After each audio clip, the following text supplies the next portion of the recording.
Application का number ये serial number कैसे हो सकता है? 33 से अधिक सीरियल नंबर है पुलिस परीक्षा भर्ती का, ये कैसे संभव है?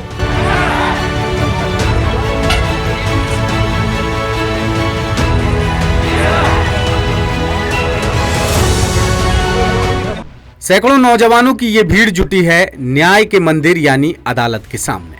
इनका आरोप है कि इनके साथ नाइंसाफी हुई है और नाइंसाफी की है खुद सरकार ने।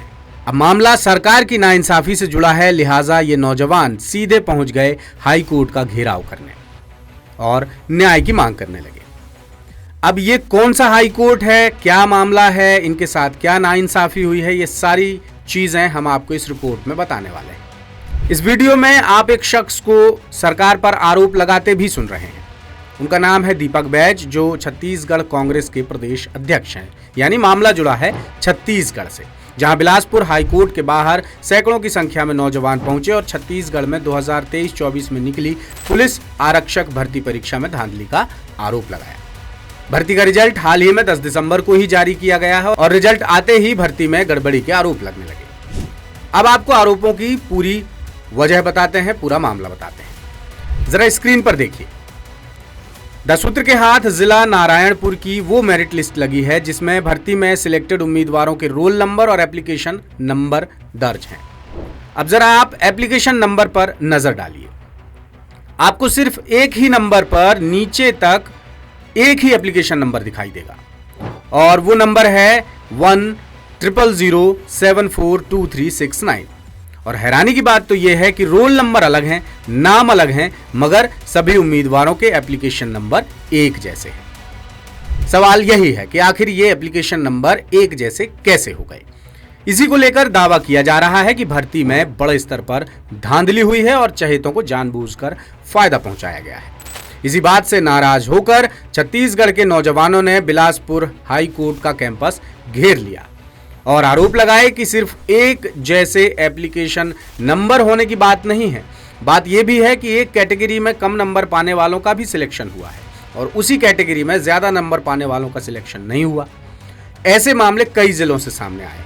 अभ्यर्थियों का कहना है कि एक ही जिले में कई अभ्यर्थियों का नाम सामान्य वर्ग और अन्य पिछड़ा वर्ग की वेटिंग लिस्ट में भी शामिल कर दिया गया है और इन्हीं सब गड़बड़ियों को लेकर उम्मीदवार हाईकोर्ट में याचिका लगाने जा रहे हैं। लेकिन उससे पहले उन्होंने हाईकोर्ट का घेराव कर अपनी बात सरकार और कानून तक पहुंचाने की कोशिश की। मामला उछला तो कांग्रेस ने भी लगे हाथ सरकार पर आरोप मढ़ दिए।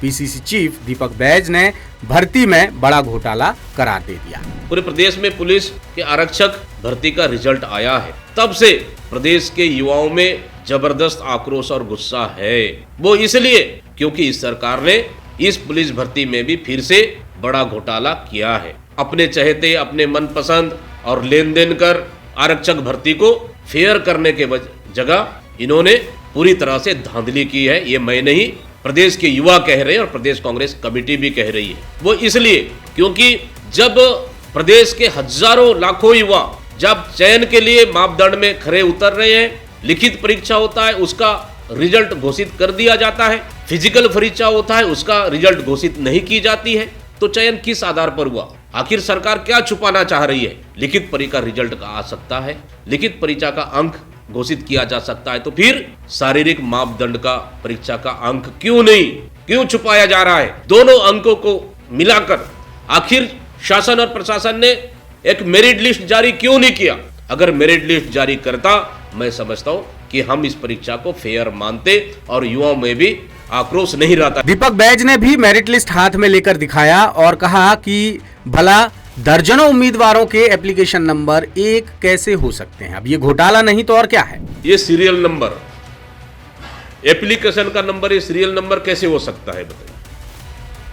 ये सोशल मीडिया के माध्यम से आया है। हाँ, 33 से अधिक सीरियल नंबर है पुलिस परीक्षा भर्ती का, ये कैसे संभव है? बहरहाल मामला तूल पकड़ता जा रहा है और इस मामले में अब निश्चित तौर पर सरकार की तरफ से भी कोई पहल होगी। अगर हुई तो अच्छी बात है और नहीं हुई तो ये उम्मीदवार हाईकोर्ट में याचिका तो लगाएंगे ही, इन्होंने तय कर लिया है। बहरहाल अब आपको इसके बारे में थोड़े आंकड़े बता देते हैं। रिजल्ट के बाद 7 जिलों के कुल 1592 उम्मीदवारों का सिलेक्शन हुआ है। भर्ती का विज्ञापन 4 अक्टूबर 2023 को जारी किया गया था और इसमें नारायणपुर से 470, बीजापुर से 337, बस्तर से 334, सुकमा से 128, कांकेर से 125, कोंडागांव से 103 और दंतेवाड़ा से 55 कैंडिडेट्स सिलेक्ट हुए हैं।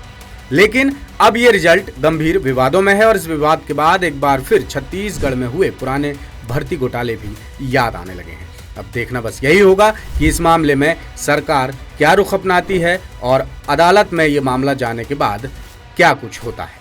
मध्य प्रदेश, छत्तीसगढ़ और राजस्थान की सरकार के 2 साल पूरे होने पर द सूत्र कर रहा mega digital survey Manmath. Description box में दिए लिंक्स पर क्लिक कर बताएं अपनी राय, लीजिए सर्वे में हिस्सा। बताइए 2 साल में कितनी असरदार रही आपकी सरकार।